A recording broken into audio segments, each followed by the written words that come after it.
Mummy mummy आज काय special? आज आपण बनवतोय मसाला पापड. मसाला पापड तुम्हाला दाखवते. पापड आता पहिले तळून घेऊया आपण. गॅस का बंद ठेवलाय? गॅस बंद केलाय, पापड करपायला नको, तेल जास्त गरम झालेलं आहे ना म्हणून.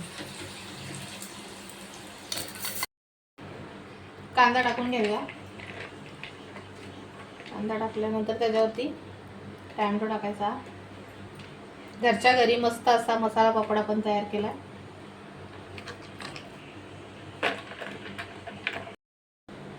मीठ आणि मसाला आहे ना तो एकत्र करूया असा.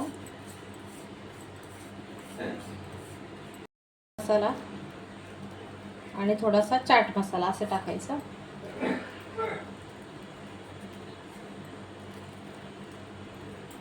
आता बारीक शेव,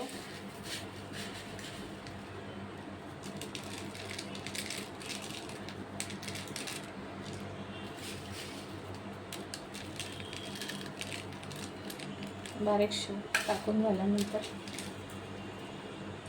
छान असा मसाला पापड आपला तयार झालेला आहे. कसं वाटला आजचा मसाला पापड हे छोटीशी कमेंट करून सांगा. घरच्या घरी बनवलेला आहे आणि व्हिडिओ आवडल्यास लाईक शेअर सबस्क्राईब करायला विसरू नका. चला बाय.